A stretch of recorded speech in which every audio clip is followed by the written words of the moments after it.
Master Your Time, a practical guide to increase your productivity and use your time meaningfully by Thibaut Meurisse. Key takeaways. Number 1. Time is your most valuable, non-renewable asset. Each second only comes once. Time's irreplaceability. Time is unlike any other resource. It cannot be created, stored, or reclaimed. Every second spent is a second gone forever, making it the most precious asset we possess. This understanding should shift our perspective from casual time spending to intentional time investment. Scarcity mindset. Recognizing the finite nature of time fosters a scarcity mindset, prompting us to be more selective about how we use it. This awareness helps us prioritize activities that align with our values and goals, rather than squandering time on meaningless pursuits. We can produce more of almost anything by adding more labor and/or capital, but we can never create more time. Each second you spend on unproductive activities is forever lost. Conscious choices. Every time we choose to dedicate time to one activity, we implicitly say no to everything else. This highlights the importance of making conscious choices about how we spend our time, ensuring that our actions reflect our deepest values and aspirations. Number 2, productivity is about meaning, not just time. Doing the things we enjoy or find meaningful while being around people we care about. Meaningful productivity. True productivity isn't just about managing time effectively. It's about engaging in activities that are meaningful and enjoyable while also nurturing relationships with loved ones. This holistic approach ensures that our time is spent in a way that is both fulfilling and impactful. You cannot be a master of your time if you spend the majority of your day doing things you find meaningless. Meaning comes precisely from having a sense of commitment towards someone and/or something. 3 pillars of meaning.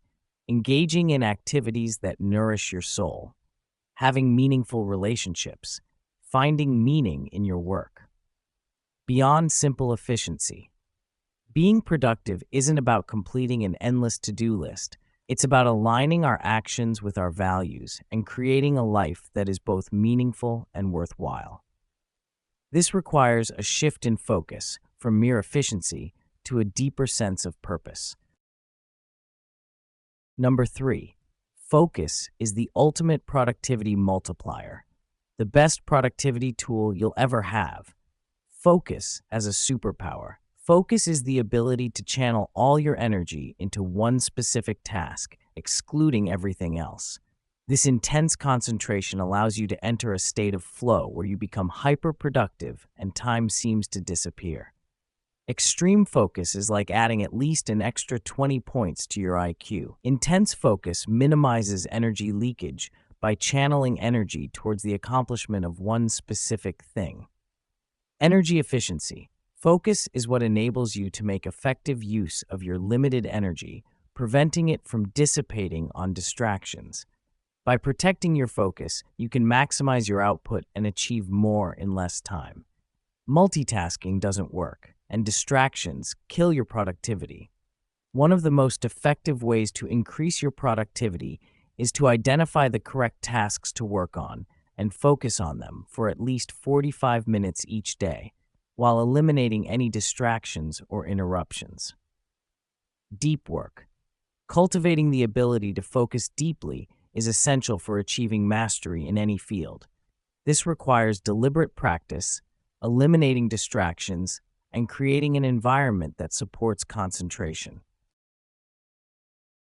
Number 4, procrastination is a clarity and awareness issue. Action usually creates motivation, beyond laziness. Procrastination is not simply a matter of laziness. It often stems from a lack of clarity, insufficient awareness, poor focus, fear, lack of urgency, ineffective routines, unnecessary friction, or mental overload. Understanding the root causes of procrastination is crucial for overcoming it. Lacking clarity means that you're unsure about why the task matters, precisely what you need to do, and/or exactly how you should approach the task. The act of procrastination indicates that you have mental roadblocks and an inner resistance stopping you from doing your work. Motivation myth. Motivation is not a prerequisite for action. Rather, action often creates motivation. By starting a task, even when you don't feel like it, you can build momentum and overcome procrastination. You don't need to feel like doing something to actually do it. Often, we refer to the action of doing something when not feeling as though you want to as being disciplined. Present moment focus. Procrastination involves ignoring the present moment and transferring responsibility to a future self. By acting now, you respect the present and create a better future. Number 5, time perception shapes how you use it. The present moment is the only thing you'll ever have. Present moment awareness. The present moment is the only reality we have. The past and future are merely mental constructs. By focusing on the present, we can make the most of our time and create a more fulfilling life. Whenever you travel back to the past or project yourself into the future, you do so in the present, but you can only do so in your mind. The now is where the magic happens.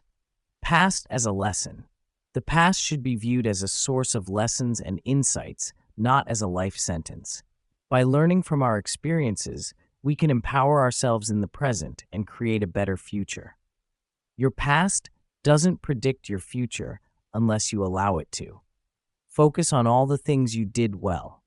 Future as a guide. The future should be used as a guide for planning and creating a vision, not as a source of worry. By visualizing our goals and creating a plan, we can take action in the present to achieve our desired outcomes. Visualize your goals and get excited about them. Avoid making future events a bigger deal than they probably are. Number 6, invest time, don't just spend it. Most people spend their time but fail to invest it effectively. Time investment. Investing time means using your energy to create something valuable, such as memories, skills, knowledge, or products. This approach leads to long-term benefits and a deeper sense of fulfillment. When you invest your time, you will utilize all your available energy and transform it into something valuable. By investing your time wisely every day, you'll build a better future. Time spending. Spending time, on the other hand, involves engaging in activities that offer little to no long-term value, such as excessive TV watching or mindless social media scrolling. This approach leads to wasted energy and missed opportunities. When you spend time, you waste by doing things that fail to bring any tangible long-term benefits. By engaging in such unproductive activities, you are leaking energy. Law of diminishing returns. Understanding the law of diminishing returns is crucial for effective time management. There is a point where more of something doesn't add value to your life. There is a point where more of something doesn't add anything to your life. You can invest the energy you have each day in designing a better life, or you can let it dissipate forever. Number 7, long-term thinking and consistency are key. What brings positive changes isn't what we do every other day, but what we do every day. Long-term vision. The ability to think long-term is a strong predictor of success. By focusing on where you want to be in the future, you can make better decisions in the present. Long-time perspective was the most important determinant of financial and personal success in life. People who regularly focus on where they want to be in the future make better decisions in the present. Power of consistency. Consistent daily actions, no matter how small, have a powerful compounding effect over time. This approach leads to exponential results and significant progress toward your goals. Each unit of time is much more valuable when part of a daily routine than when taken in isolation. What brings positive changes isn't what we do every other day, but what we do every day. Enjoy the process. Long-term thinkers derive pleasure from making daily progress toward their goals. This approach makes the journey more enjoyable and increases the likelihood of reaching the destination. When the journey is pleasant, the destination becomes less relevant. Generating excitement from within, long-term thinkers take great pleasure when accumulating small daily wins. Number 8, create urgency to maximize your time. Today is always the most important day of your life. Time as a finite resource. Creating a sense of urgency is essential for maximizing the value of your time. When you act as if time is limited, you are more likely to use it wisely. Time is the essence of life. If you feel as though you have an infinite amount of time, you risk wasting it instead of investing it in meaningful activities. 90-day periods. Thinking in 90-day periods is an effective way to break down larger goals and create a sense of urgency. This approach makes goals more tangible and encourages immediate action. 90 days is enough time to complete a significant project and make serious progress toward any major long-term goal. With 90-day goals, you can almost see the finish line. Frequent deadlines. Implementing frequent deadlines is another way to create urgency and track progress. By breaking down goals into smaller milestones, you can stay motivated and avoid procrastination. Without enough milestones along the way, you'll find yourself tackling your tasks at the last minute. By breaking down your goals into multiple milestones, you can not only create a sense of urgency, but you can also track your progress more effectively. Number 9, the power of no and strategic elimination. Busyness is laziness in thinking. The myth of busyness. Saying, "I don't have time," is often a way to avoid taking responsibility for our choices. It's a way to position ourselves as victims and avoid making difficult changes. Being busy is the price you pay for failing to define what truly matters to you. Whenever you say, "I don't have time," what you actually say is, "I choose not to make the time for this activity because it's not that important to me right now." Strategic elimination. To make the most of your time, you must learn to say no to activities that don't align with your goals. This requires a clear understanding of your priorities and a willingness to eliminate distractions. Nobody is putting a gun to your head, telling you what you should or shouldn't be doing. You chose to spend time on social media, watch TV, or stay in your current job. Time audit. Keeping a time log is a powerful way to become aware of how you're spending your time. This awareness allows you to identify areas where you can make changes and reclaim your time. Self-awareness is the prerequisite to any major change. The more aware you are of the way you spend your time, the more you'll regain control over it and be able to redirect it toward more meaningful activities. Number 10, leverage time. Don't just sell it. If you don't find a way to make money while you sleep, you will work until you die. Time versus money. Time is much scarcer than money. The key is to use money to save time, not the other way around. This requires a shift in mindset from trading time for money to leveraging time for greater impact. You must use it well. And the best way to do this is by learning to think smartly so that you can make better decisions. The power of money lies in its ability to store our energy and time so that we can use it in the future. Leveraging time. Instead of selling your time for money, focus on leveraging it through creating assets, getting paid by results, or using other people's time. This approach allows you to increase your income while freeing up your time. You can either sell your time, or you can leverage it, or use a mix of both. You leverage your time when you create assets that pay you multiple times, get paid on a project basis, or use other people's time. Tools for leverage.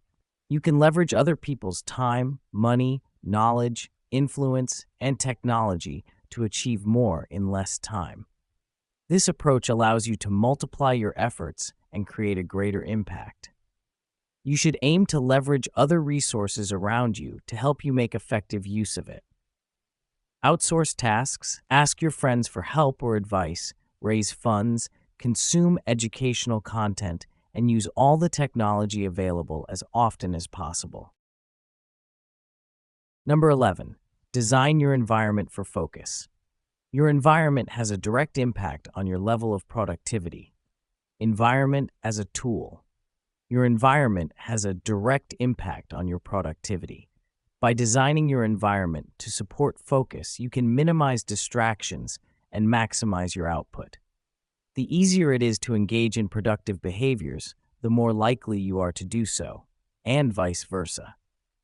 When well optimized, it will enhance your productivity, but when poorly designed, it will lead to procrastination. Adding and removing friction. To optimize your environment, focus on adding friction to make it harder to engage in unproductive behaviors and removing friction to make it easier to engage in desirable behaviors. If you can't stop checking your phone, turn it off or put it in a different room. If you want to work on a specific project on your computer, make the relevant files and folders as easy to access as possible. Mindful design. By consciously designing your environment, you can create a space that supports your goals and helps you stay focused on what matters most. Each step you add to an action creates friction and reduces the likelihood you'll perform it. Similarly, for desirable behaviors, the more you can reduce friction, the better. Number 12, the CEO-COO Employee Framework for Productivity. When you plan, see yourself as the CEO of your day. When you work on your tasks, see yourself as the employee doing their work. 3 roles. To maximize productivity, you can adopt 3 distinct roles: CEO, COO, and employee. Each role has a specific function and should be performed separately to avoid confusion and maximize efficiency. Create mental separation between the person who plans and the one who actually executes the plan. As an employee, all you have to do is to tackle the tasks one at a time without overthinking them. CEO role. The CEO sets the agenda for the day, ensuring that the employee knows what to do, how to do it, and why it matters. This role focuses on strategy and planning. The CEO, Chief Executive Officer, sets the agenda for the day. As the CEO, you decide what must be done based on the big picture strategy you have already established. COO role. The COO improves the system, identifying the most effective ways for the employee to approach tasks and putting in place daily routines. This role focuses on optimization and efficiency. The COO, Chief Operations Officer, is in charge of improving the system alongside the CEO. As the COO, you can install daily routines or improve the way the employee works on a specific task. Employee role. The employee focuses on executing tasks with ruthless focus, trusting the CEO's plan and avoiding overthinking. This role focuses on action and execution. When you are the employee, your role is simply to tackle your tasks, one at a time and with ruthless focus. The main benefits are that you don't need to overthink things, hesitate, or reduce confusion.